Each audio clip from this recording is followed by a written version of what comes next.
Adil Kak Talino, Bacuramin Kak Saruga, Basengat Kak Jubata. Perkenalkan, nama saya Della Esther Saiputriba. Saya berasal dari kelas 12 MIPA 1. Baiklah, pada kesempatan kali ini saya akan menjelaskan materi fisika bab 10 mengenai inti atom dan iptek nuklir. Pada pembelajaran inti atom dan iptek nuklir ini, kita akan mempelajari 3 bagian, yaitu pertama, karakteristik dari inti atom, kemudian yang kedua, radioaktivitas, dan yang ketiga itu aplikasi iptek nuklir dan proteksi radiasi. Baiklah, kita akan masuk kepada materi pertama, yaitu tentang karakteristik inti atom. Berdasarkan teori atom Bohr, sebuah atom tersusun atas kulit dan inti atom. Sebagian besar massa atom terpusat di inti atom, dengan partikel penyusunnya adalah proton dan neutron. Nah, bisa kita lihat pada gambar, bagian tengah itu disebut dengan inti atom. Penyusunnya adalah proton dan neutron. Sementara bagian yang mengelilinginya disebut dengan kulit atom, isinya adalah elektron. Proton merupakan partikel bermuatan positif dengan muatan 1,6 kali 10 pangkat negatif 19 kolom dan masanya 1,672614 kali 10 pangkat negatif 27 kg. Neutron merupakan partikel tidak bermuatan dan bermassa 1,674986 dikali 10 pangkat negatif 27 kg. Di luar inti atom terdapat kulit yang terdiri atas elektron. Elektron bermuatan negatif dengan muatan 1,6 kali 10 pangkat negatif 19 kolom dan bermassa 9,10953 kali 10 pangkat negatif 31 kg. Baiklah, kita masuk kepada simbol unsur. Dalam tabel periodik, atom suatu unsur secara umum dilambangkan seperti yang ada pada PowerPoint dengan keterangan X adalah lambang unsur, A adalah nomor massa, dan Z adalah nomor atom. Seperti yang ada pada contoh, kita lihat di situ ada N dengan nomor massa 14 dan nomor atom 7. Bagaimana cara mencarinya? Kita lihat nomor massanya adalah 14. Nomor atomnya adalah 7, yaitu sama dengan jumlah proton dan sama dengan jumlah elektron. Bagaimana cara mencari jumlah neutron? Yaitu nomor massa dikurang dengan nomor atom. Jadi 14 dikurang 7 sama dengan 7. Selanjutnya nuklida. Nuklida ini adalah suatu inti atom yang ditandai dengan jumlah proton dan neutron. Macam-macam nuklida berdasarkan nomor atom, nomor massa, dan jumlah neutron. Yang pertama ada isotop. Isotop ini adalah unsur-unsur yang memiliki nomor atom sama, tetapi memiliki nomor massa yang berbeda. Bisa kita lihat pada contoh, nomor yang ada bagian bawah ini disebut dengan nomor atom. Kita lihat nomor atomnya sama, tetapi nomor massa, ini nomor yang terletak pada bagian atas, nomor massanya berbeda. Ini disebut dengan isotop. Kemudian yang kedua, isobar. Isobar ini adalah unsur-unsur yang memiliki nomor massa sama, tetapi memiliki nomor atom yang berbeda. Bisa kita lihat pada contoh, nomor atomnya, nomor yang pada bagian bawahnya ini berbeda, sedangkan nomor massa yang terletak pada bagian atas ini sama. Nah, kemudian yang ketiga ada isoton. Isoton ini adalah unsur-unsur yang memiliki jumlah neutron sama, tetapi memiliki nomor atom yang berbeda. Kita lihat pada contoh yang kedua, yaitu ada karbon dengan nomor atom 6 dan nomor massa 15. Bila kita kurangkan 15 dikurang 6 sama dengan 7, dan bila kita kurangkan 15 dikurang 6 sama dengan 7, dan Unsur yang kedua yaitu ada nitrogen dengan nomor atom 7 dan nomor massa 14. Bila kita kurangkan, 14 dikurang 7 sama dengan 7. Jadi memiliki jumlah neutron yang sama. Energi ikat inti. Massa total inti atom ternyata lebih kecil daripada massa partikel penyusunnya. Hal ini menunjukkan bahwa pada pembentukan inti ada sejumlah massa proton dan neutron yang hilang. Massa yang hilang disebut dengan defek massa, berubah menjadi energi yang mengikat proton dan neutron menjadi inti atom. Energi ini disebut dengan energi ikat inti. Bisa kita lihat pada slide ada defek massa. Defek massa ini disimbolkan dengan delta M. Dirumuskan dengan Z jumlah proton atau nomor atom dikali dengan massa proton ditambah dengan nomor massa dikurang dengan nomor atom dikali dengan massa neutron dikurang dengan massa inti. Kemudian ada energi ikat inti disimbolkan dengan EI, dirumuskan dengan delta M dikali 931,4 mega elektron volt. Nah, seperti yang kita pelajari, energi ikat inti ini satuannya adalah mega elektron volt. Sedangkan defek massa ini nanti satuannya adalah SMA. Nah, kita juga bisa mencari energi ikat inti per nukleon, yaitu dengan cara membagi energi ikat inti dengan nomor massa. Baiklah, selanjutnya kita masuk kepada reaksi inti. Reaksi inti merupakan reaksi yang terjadi jika suatu inti atom induk ditembak dengan partikel yang berenergi dan menghasilkan inti baru atau inti anak disertai pelepasan sejumlah energi. Nah, reaksi ini dapat menghasilkan energi yang sangat besar.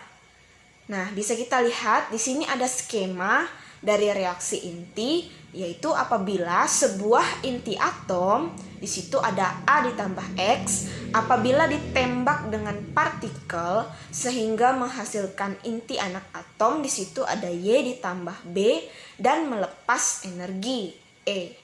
Nah, kemudian A ditambah X ini bisa kita sebut dengan reaktan atau induk, sedangkan Y ditambah B ini bisa kita sebut dengan produk, yaitu anak. Nah, dari skema tersebut, energi reaksinya adalah massa reaktan dikurang massa produk dikali 931 mega elektron volt per SMA. Kemudian ada keterangan rumus, Mx dan Ma ini adalah massa reaktan. Nah, sedangkan My dan Mb ini adalah massa produk dan E adalah energi reaksi. Massa reaktan ini satuannya adalah SMA, massa produk adalah SMA, dan energi reaksi adalah satuannya mega elektron volt. Nah, reaksi inti dibagi menjadi dua, yaitu reaksi fusi dan reaksi fisi. Reaksi fusi adalah reaksi penggabungan beberapa inti ringan menjadi inti yang lebih berat, yang disertai pemancaran energi. Reaksi fusi merupakan reaksi yang terjadi pada bintang atau matahari dan bom hidrogen. Reaksi fusi hanya dapat terjadi dalam keadaan suhu tinggi, yaitu sekitar 108 derajat Celcius. Contoh dari reaksi fusi ini adalah penggabungan hidrogen dengan nomor atom 1 dan nomor massa 2 dengan hidrogen dengan nomor atom 1 dan nomor massa 2 yang menghasilkan helium dengan nomor massa 3 dan nomor atom 2 dan neutron. Kemudian ada reaksi fisi. Reaksi fisi ini adalah reaksi pembelahan inti atom berat menjadi atom baru yang lebih ringan dan disertai dengan pelepasan energi. Reaksi fisi yang terjadi secara beruntun disebut juga reaksi berantai sehingga menghasilkan energi besar. Reaksi fisi berantai ini digunakan sebagai dasar pembuatan reaktor nuklir dan bom atom.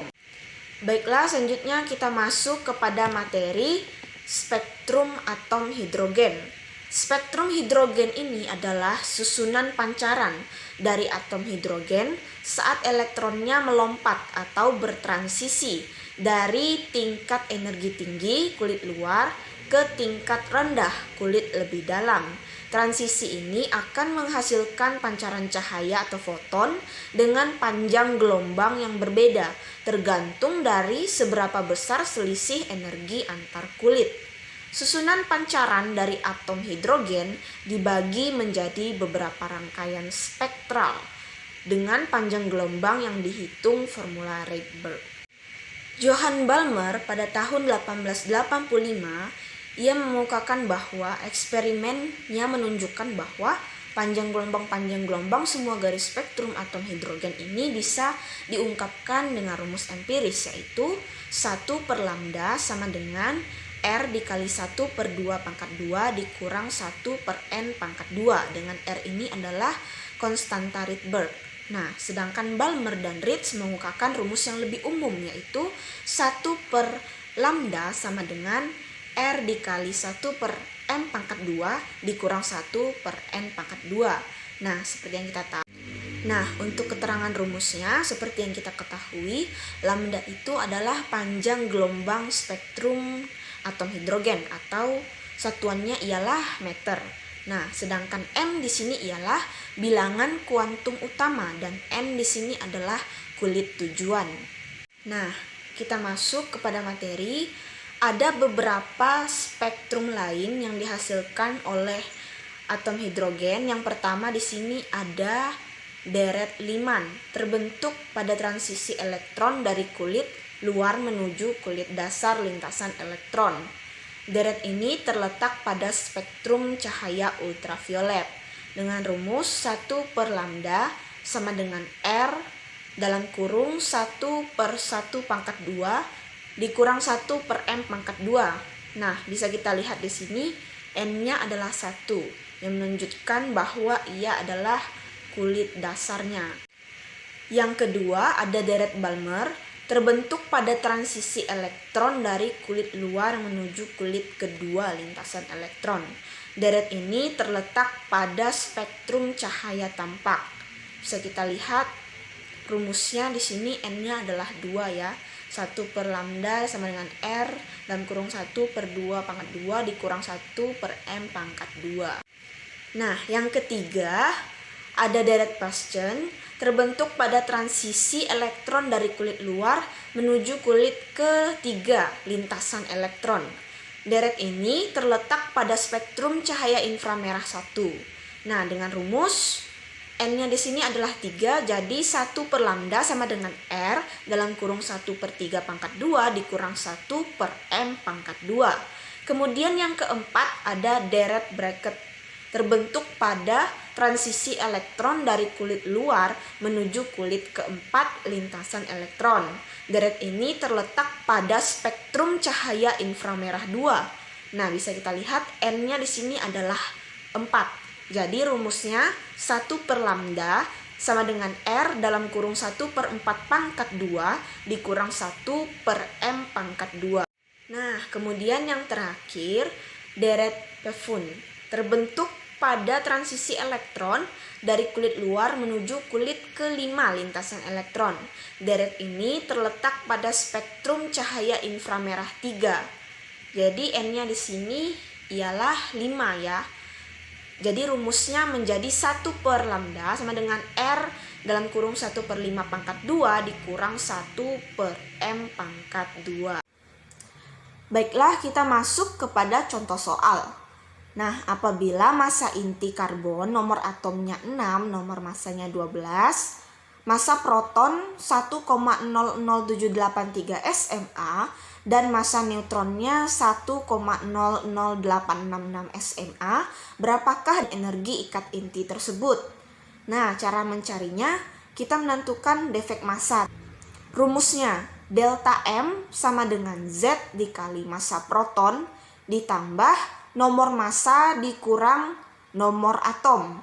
Kemudian kita kalikan dengan massa neutron dan dikurangkan dengan karbon dengan nomor atom 6 dan nomor massa 12 tadi. Nah, kemudian kita masukkan ke dalam rumus di mana Z di sini tadi ialah nomor atom dikalikan dengan massa proton. Massa protonnya 1,00783 SMA. Kemudian kita tambahkan nomor massa dikurang nomor atom. Tadi sudah diketahui ya, nomor massanya adalah 12 dan nomor atomnya 6. Kita kalikan dengan massa neutron. Massa neutron diketahui 1,00866 SMA. Nah, kemudian barulah kita kurang dengan 12 SMA. Kemudian dapatlah dia menjadi 6,04698 ditambah 6,05199 dikurang 12 SMA menjadi 0,09897 SMA. Menentukan energi ikat inti yaitu dengan rumus E sama dengan delta M dikali 931 MeV per SMA. Nah, kita masukkan 0,09897 tadi SMA dikali dengan 931 MeV per SMA. Maka dapatlah hasilnya 92,141 MeV. Jadi energi ikat inti tersebut sebesar 92,141 MeV. Baiklah, kita masuk kepada materi yang selanjutnya yaitu tentang radioaktivitas. Radioaktivitas ini adalah gejala terpancarnya partikel-partikel radioaktif peluruhan atau disintegrasi inti dalam rangka menuju inti stabil. Inti-inti yang mengalami peluruhan ini disebut inti radioaktif. Disintegrasi ini dapat terjadi karena buatan manusia, yaitu dengan cara menembak suatu inti dengan partikel lain. Peristiwa tersebut dinamakan transmutasi inti. Unsur yang secara spontan memancarkan sinar atau radiasi baik berupa partikel maupun gelombang elektromagnetik yang meluruh atau berdisintegrasi dinamakan radioaktif. Sedangkan sinar yang dipancarkan disebut sinar radioaktif. Sinar radioaktivitas pertama kali ditemukan oleh Henry Becquerel pada tahun 1896.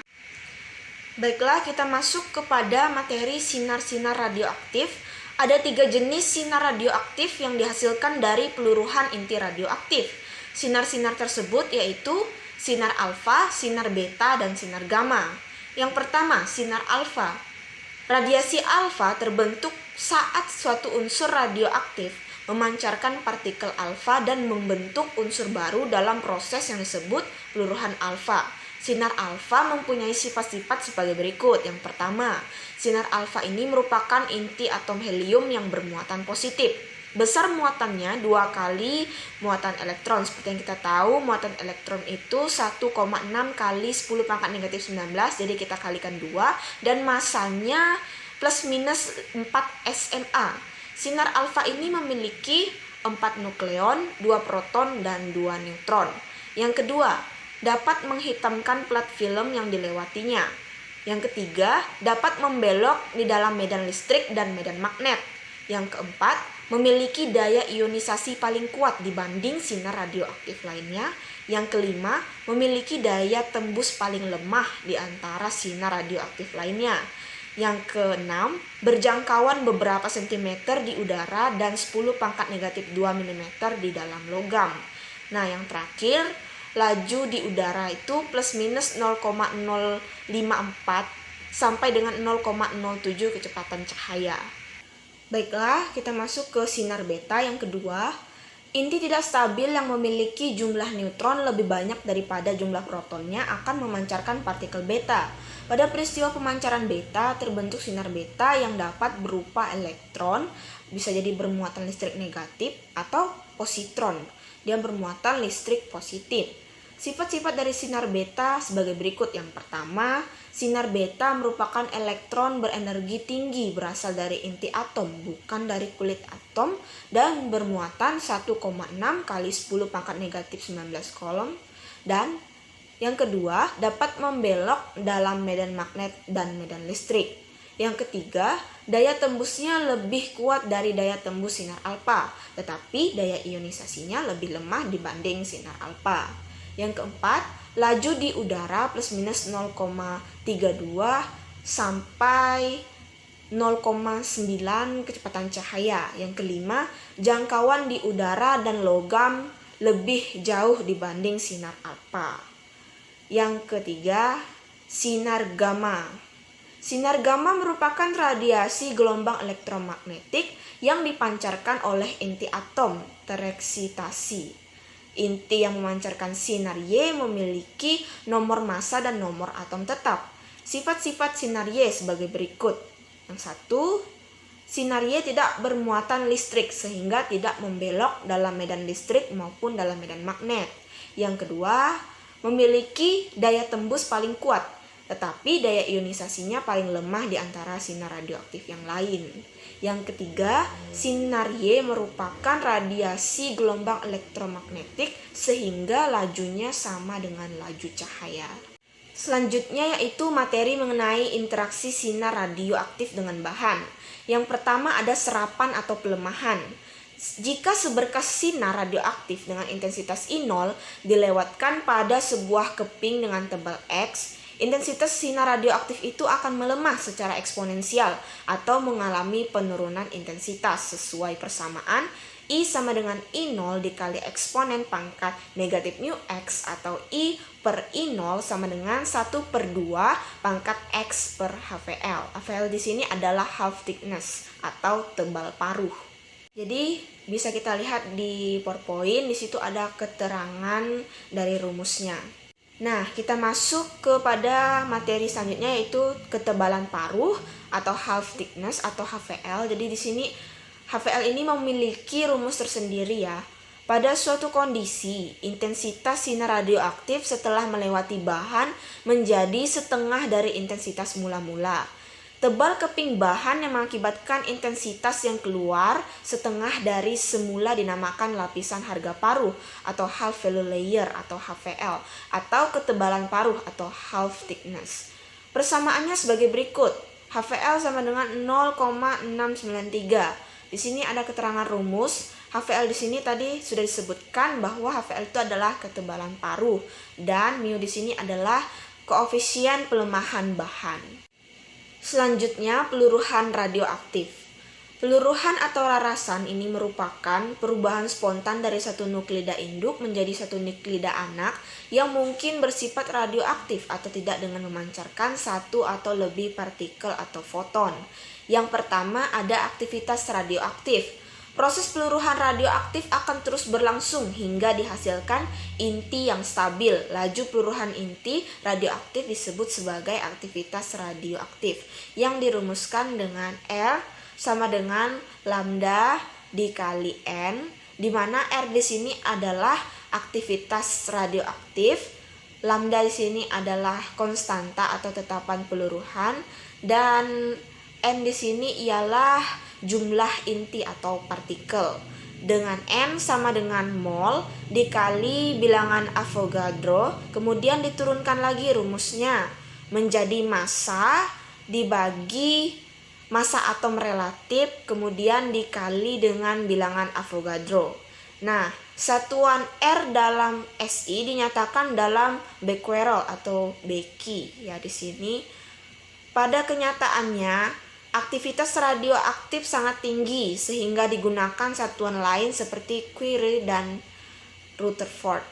Nah, di sini pada slide ini ada tertulis 1 becquerel itu sama dengan 1 peluruhan. 1 Curie itu sama dengan 3,7 dikali 10 pangkat 10 becquerel. Dan 1 Rutherford itu sama dengan 10 pangkat 6 becquerel. Nah, untuk keterangan rumusnya bisa kita lihat. Selanjutnya, peluruhan inti. Aktivitas radioaktif menyebabkan perbedaan jumlah partikel sebelum dan sesudah reaksi peluruhan. Hubungan antara jumlah partikel sebelum dan sesudah peluruhan dirumuskan sebagai berikut. Nah, bisa kita lihat di dalam tabel di slide PowerPoint ini. Di sini ada rumus untuk jumlah partikel dan aktivitas juga dengan keterangan rumusnya. Nah, kemudian waktu paruh. Pada suatu kondisi tertentu, jumlah partikel menjadi setengah partikel mula-mula waktu yang diperlukan dalam proses tersebut, disebut waktu paruh. Nah, waktu paruh ini dirumuskan dengan T setengah sama dengan 0,693 per lambda. Baiklah, kita masuk kepada contoh soal yang kedua. Sebanyak 16 gram isotop radioaktif disimpan selama 60 hari. Sisa isotop tersebut sebanyak 2 gram. Berapakah waktu paruh isotop radioaktif tersebut? Nah, diketahui M0 sama dengan 16 gram atau massa awalnya, massa mulanya. Kemudian T-nya atau waktunya sama dengan 60 hari. Kemudian tadi disebutkan bahwa sisa isotop tersebut sebanyak 2 gram. Jadi maka kita tulis M-nya itu sama dengan 2 gram. Kemudian yang ditanya tadi ialah berapakah waktu paruh isotop radioaktif tersebut, yaitu T setengah. Cara menjawabnya ialah kita menggunakan rumus M sama dengan M0 dikali setengah pangkat T per T setengah. Kita masukkan ke dalam rumus 2 gram sama dengan 16 gram dikali setengah pangkat 60 hari per T setengah. Kemudian menjadi 2 gram per 16 gram sama dengan setengah pangkat 60 hari per T setengah. Kemudian menjadi 1/8 sama dengan setengah pangkat 60 hari per T setengah. Kemudian selanjutnya menjadi setengah pangkat 3 sama dengan setengah pangkat 60 hari per T setengah. Maka dapatlah 3 sama dengan 60 hari per T setengah. Kita pindahkan ruas menjadi 3 T setengah sama dengan 60 hari. Maka dapatlah hasil dari waktu paruh isotop radioaktif tersebut adalah 20 hari. Jadi T setengah sama dengan 20 hari. Baiklah, selanjutnya kita lanjut kepada materi aplikasi iptek nuklir dan proteksi radiasi. Aplikasi iptek nuklir di bidang energi dibagi menjadi 2. Yang pertama, reaktor fusi. Reaktor Tokamak merupakan reaksi fusi pertama buatan ilmuwan Rusia Igor Yevgenyevich dan Andrei Sakharov pada tahun 1950. Reaktor tersebut bekerja berdasarkan reaksi fusi antara deuterium dan tritium yang menghasilkan helium, neutron, dan energi. Deuterium diperoleh dari alam, yaitu terkandung di dalam air laut dan jumlah yang melimpah. Adapun tritium harus dibuat di dalam reaktor fusi dari bahan litium. Bisa kita lihat pada gambar, di situ ada skema reaktor fusi. Yang kedua, reaktor fisi. Berdasarkan fungsinya, reaktor fisi ini dibagi menjadi reaktor riset dan reaktor daya. Pada reaktor daya, energi hasil reaksi dimanfaatkan sebagai sumber energi. Adapun pada reaktor riset, energi hasil reaksi dibuang ke lingkungan. Selanjutnya yang kedua, aplikasi iptek nuklir di bidang industri. Nah, dalam bidang industri, iptek nuklir ini dapat dimanfaatkan untuk keperluan yang pertama, penentuan homogenitas proses. Radioisotop dapat dimanfaatkan sebagai perunut dalam kegiatan industri. Kelebihan teknik perunut radioisotop ini adalah dapat dilakukan tanpa mengganggu atau menghentikan proses produksi yang sedang berjalan. Contoh, pencampuran bahan-bahan dalam industri maupun untuk mengamati proses aliran di dalam pipa. Kemudian yang kedua, pengelolaan lingkungan. Nah, teknik iradiasi elektron dapat digunakan untuk membersihkan polutan-polutan yang terlepas ke lingkungan. Selanjutnya yang ketiga, aplikasi iptek nuklir di bidang hidrologi. Radioisotop dapat dimanfaatkan sebagai perunut dalam kegiatan industri. Nah, aplikasi radioisotop dalam bidang hidrologi ini bisa kita lihat dalam penentuan gerak sedimen dan penentuan kebocoran bendungan. Bisa kita lihat pada gambar. Ini adalah contoh dari aplikasi iptek nuklir di bidang hidrologi. Selanjutnya yang keempat, aplikasi iptek nuklir di bidang kesehatan. Yang pertama ada radioterapi. Radioterapi adalah tindakan medis menggunakan radiasi penglon untuk mematikan sel kanker sebanyak-banyaknya dan berusaha meminimalkan kerusakan pada sel normal. Tindakan terapi ini menggunakan sumber radiasi tertutup melalui pemancar sinar gamma atau pesawat sinar X dan berkas elektron. Kemudian yang kedua, kedokteran. Nah, kedokteran nuklir ini merupakan cabang ilmu kedokteran yang menggunakan sumber radiasi terbuka dari disintegrasi inti radionuklida buatan atau radiofarmaka untuk tujuan diagnostik, terapi, dan paliatif atau penghilang rasa sakit. Yang ketiga, sterilisasi alat dan produk kesehatan. Radiasi sinar gamma digunakan dalam sterilisasi alat-alat dan produk kesehatan.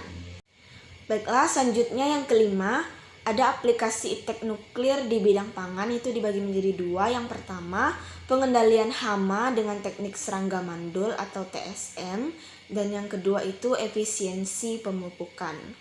Nah, yang keenam, aplikasi teknik nuklir di bidang peternakan. Penelitian nuklir dalam bidang peternakan mengarah pada peningkatan produksi ternak, perbaikan sistem reproduksi kesehatan, dan manajemen. Keuntungannya yaitu kepekaan deteksi tinggi, akurat, efektif, aman, dan ekonomis. Nah, selanjutnya kita masuk ke yang ketujuh, dampak dan proteksi radiasi. Nah, dampak paparan radiasi. Pada umumnya, efek paparan radiasi ini dapat dibedakan menjadi efek stokastik dan efek deterministik.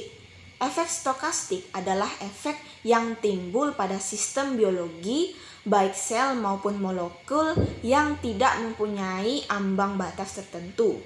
Sedangkan efek deterministik adalah efek yang muncul apabila dosis yang diterima melebihi dosis ambang dan umumnya terjadi dalam waktu relatif singkat dan menyebabkan sel mati. Yang kedua, nilai batas dosis atau NBD. Nilai batas dosis ini merupakan batas maksimal dosis yang boleh diterima oleh seseorang yang terkena paparan radiasi. Yang ketiga, prinsip proteksi radiasi. Pertama ada perisai, untuk melindungi diri dari pancaran radiasi penglon.